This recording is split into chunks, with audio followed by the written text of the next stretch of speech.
Mengantisipasi terjadinya penyimpangan dalam pelaksanaan pembangunan di desa, Pemkab Gianyar melalui bagian hukum Setda Kabupaten Gianyar bekerja sama dengan Kejaksaan Negeri Gianyar menggelar sosialisasi tentang legalitas pungutan desa Pekraman ditinjau dari aspek hukum pidana di Balai Budaya Gianyar. Sosialisasi yang diikuti sekitar 155 orang bendesa se-Kabupaten Gianyar menghadirkan narasumber Kepala Kejaksaan Negeri Gianyar Bayu Adi Nugroho Arianto dan Kepala Seksi Perdata dan Tata Usaha Negara Kejaksaan Negeri Gianyar Inengah Astawa.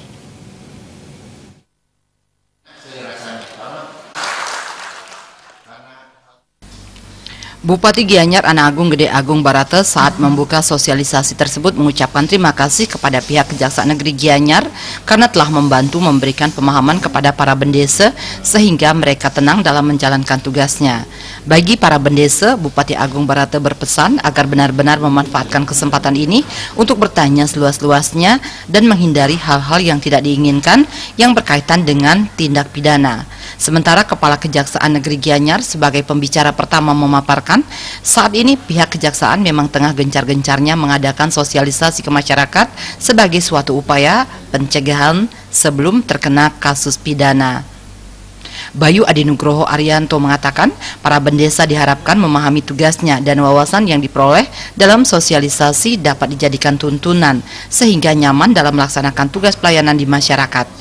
Desa Pekraman berhak mengurus rumah tangga sendiri, namun hal ini paling sering memicu kesalahpahaman yang berujung pidana. Berdasarkan pasal 10 ayat 1 Perda nomor 3 tahun 2001, Desa Pekraman mempunyai pendapatan sendiri yang bersumber dari urunan krama Desa Pekraman, hasil pengelolaan kekayaan, hasil usaha LPD, bantuan pemerintah dan pemerintah daerah, pendapatan lainnya yang sah, dan sumbangan pihak ketiga yang tidak mengikat. Pengelolaan pendapatan Desa Pekraman sendiri juga sudah diatur dalam Perda nomor 3 tahun 2001 Jo pasal 3 tahun 2003 tentang Desa Pekraman. Pasal 9 ayat 2 menyebut pengelolaan harta kekayaan Desa Pekraman dilakukan oleh prajuru desa sesuai dengan awik-awik Desa Pekraman masing-masing. Bayu Adi Nugroho menekankan kepada bendesa apakah pungutan desa termasuk pungli dan parameter yang bisa digunakan untuk menilai apakah pungutan itu termasuk pungli atau tidak. Menurutnya, parameter yang bisa digunakan adalah dasar hukum yang memberikan kewenangan bagi Desa Pekraman untuk melakukan pungutan. Kedua, ruang lingkup wilayah yang menjadi kewenangan Desa Pekraman untuk melakukan pungutan dan batasan waktu yang diberikan oleh awik-awik atau prarem untuk melakukan pungutan.